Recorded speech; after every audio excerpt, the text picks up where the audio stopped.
Hello,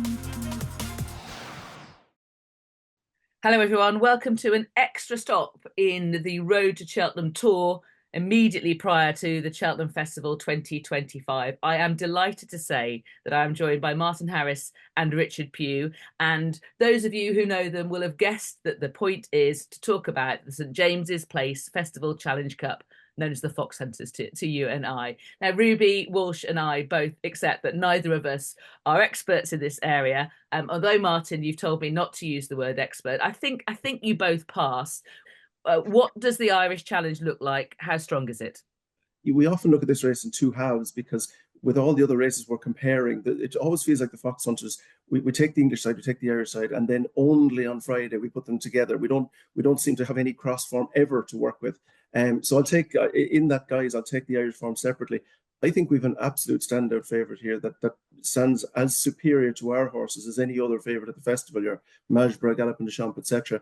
I think Angel's Dawn is so far clear, so far clear that it's not a contest within Team Ireland. She obviously she's a Cheltenham winner, a festival winner. Since then, she went a couple of hurdle runs. She was beaten a length in a Thyestes, or a couple of lengths in a Thyestes. 12 months ago, she was alongside. I know the way you're thinking when she fell two out. I'm not saying she'd have beaten him, but that's where she was. And then she won 2 points. So there's no evidence to say she's regressed. Her rider has won a Cheltenham Festival race on her. She's got a good rating for a Fox Hunters in the 140 odd bracket. She beat Rye Hill last time out. I can't find a single negative for her. I just think she's so far clear.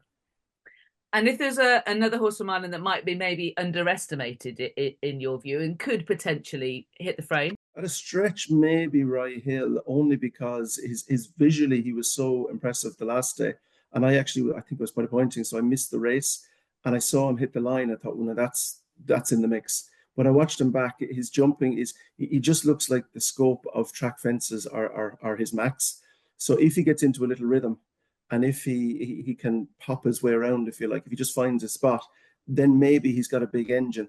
Young Lee Shannon is a good kid. He's not allowed to claim a seven, whereas Angel's Dawn with Pat King, who's ridden almost 200 point winners, gets a £7 allowance. So and she's beaten him. So maybe that's where the surprise comes from. But I think she's just on another level to what we have. Quite often, a horse that's been beaten by the horse can be underestimated, can't it, in the market? So that's an interesting thought. Martin, you've heard the Irish view. How about the British view?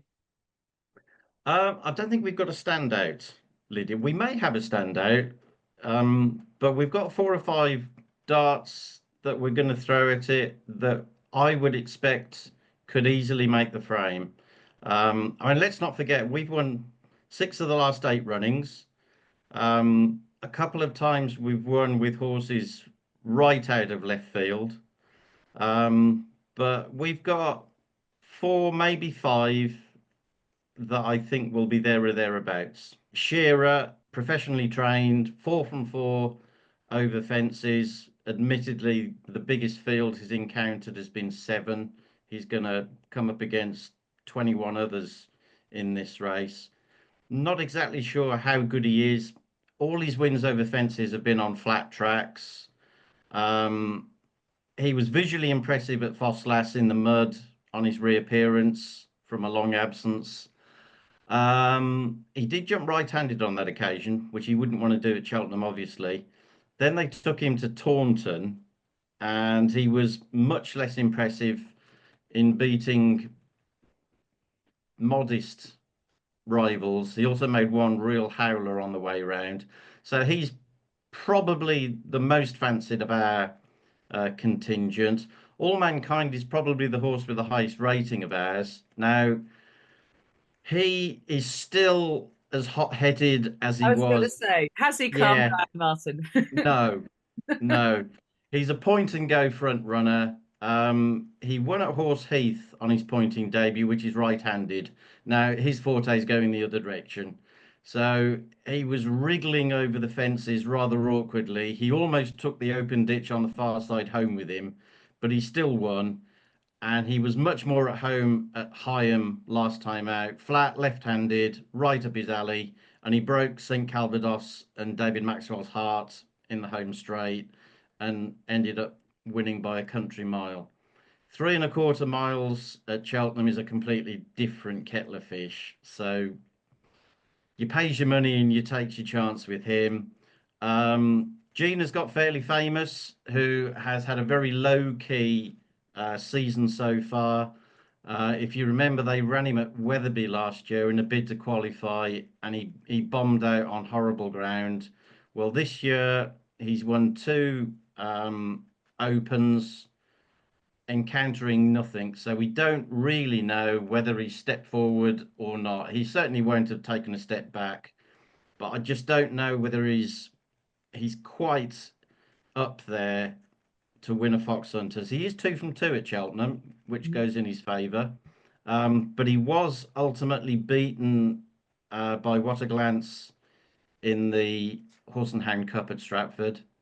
I think Lift Me Up has also beaten him. He was another horse who's got a bit of a squeak. So he's got a chance, but I think our best hope of victory is an ex-Irish horse. Sorry, Richard. An ex-Gordon Elliott horse called Music Drive, who's only 8, but he spent 2 years in the wilderness.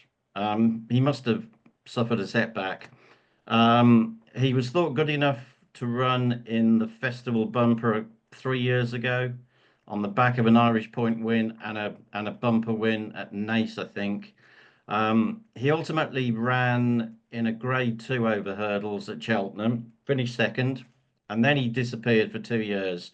He's resurfaced in the care of Kelly Morgan. He's won 2 opens without really being stretched. And I think he is quite possibly our best chance of festival success. He's got no experience of regulation fences, which I'm sure people will find damning. And he's also ridden by a girl who ordinarily would claim £7 in Ellie Callwood. But she's ridden 23 point-to-point winners. She's up and coming. She rides well and she rides with her brain. So I wouldn't worry on that score either. Okay, Martin. Richard, how much do you keep an eye on the British point-to-pointing form? The likes of Music Drive is interesting. I would have seen him when he was second in his point, or he fell in his point to point on debut for Colombo, and followed him thereafter. He was second in a bumper to Redemption Day. He was second in his Grade 2 to Hermes Allen.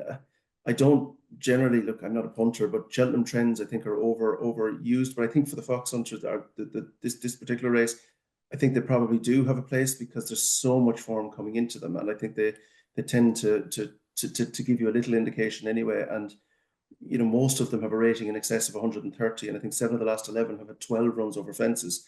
So for me, I look at Will It Go Ahead and think you've had 2 runs over fences. Shearer, I would be really wary of in terms of a threat to Ireland, but 4 runs over fences and Music Drive, none. You're trying to sort it some which way. And yeah, the lack of experience, I think, is a big thing in these races, because even the horses that aren't as good as they once were, for 2.5 mile they are.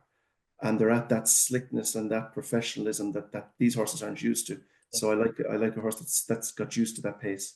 Will It Go Ahead is interesting. I mean, he's only had 2 runs over fences, and he's a 7-year-old. The last 7-year-old to win it was 2012 Salsify. So he's 2 boxes there to take that aren't in his favour. He was visually very impressive the last day, but looks a sharp, fast type. And whilst he won 3 mile 1 round Thurles on good ground, this is a very different ask. If you look into his pedigree, Clark Cloak was second in a Grand Annual. To Coupage was third in an Irish Arkle. I'm seeing a little bit too much 2 mile, which fits with what I'm seeing in him. And I think if he stays 3 mile 1, he's one to win it for 2 or 3 years. He's a real one. But he's so much stacked against him. That's why I'd be in the camp of Angel's Dawn here. So, Richard, tell me about It's on the Line, because he's obviously at the fore of the market. Yeah, 1, 2, 1, 1, 2, 3. It looks like you're on a safe bet if you go with It's on the Line. I suppose it seems deeply unfair what I'm going to do here, but he was beaten last year. He beat a 13-year-old at Aintree with Animix third, which wouldn't be our strongest hunter chase form. I felt he'd fortune on his side to win, beating Lifetime Ambition at Punchestown. He was beaten at Down Royal, and he was well beaten by Royale in Naas. I think when you scrape below the surface of that form, and I think his style of running, I don't think you can keep doing that. I think even Derek O'Connor and Emmett Mullins, which you have dual magicianship going on there, but they're going to need it all. I just don't see it this time around. That's fair enough. Okay, so it's Music Drive for you, Martin, and it's Angel's Dawn for you, Richard. I think we probably ought to sign off. First of all, you, Martin, where are you going pointing this weekend? Part one of the question. Part two is, where would you encourage people to go if they've never been pointing? Well, I'm going to Howick and Guilsborough this weekend, and I would encourage people to go pointing in Wales before it disappears completely. There are only 3 meetings in Wales this season. 2 of them come at Howick, another at a new course above Fishguard Harbour, which is the international meeting that the Irish horses will hopefully come across to. So yeah, get yourself to Howick. They've got another meeting in April, I think. They've moved it because it clashed with Chepstow and the rugby in Cardiff. So they've had the foresight to to rearrange that fixture. So yeah, get racing in Wales. Thank you very much, Martin. I can definitely recommend Guilsborough. Richard, same question to you. Where are you pointing this weekend, and where would you encourage people to go pointing in Ireland? The Saturday is Kirkustown, home of Simon Sig, Petit Mouchoir, Hermes Allen, and Sunday is Lingstown. Final Demand ran there at this meeting last year, and Jerry Colum at the same meeting as well. So you're hoping to find a few more stars. Look, I mean, because of accessibility, you can go anywhere. Ballyknoe run a good meeting on the 23rd of March. There's the Gain Mares final. It's one of our few known races, whereas in England, I know you have the Lady Dudley Cup and a few others, but the Gain Mares final would be one of our feature races. That's the 23rd of March. So pop over for Lydia and we'll pick up at the airport. Oh, that'd be fantastic. I'm seriously tempted here. I will have actually check my diary. I'd love to go pointing in Ireland. I haven't yet. It's something I'd really, really, really like to do. Richard, Martin, thank you very much for joining us here on the road to Cheltenham. And you've made us look forward to the Hunter's Chase next week so tremendously. So I really thank you for your time and enjoy your pointing this weekend. Thanks, Thanks, Lydia. Lydia.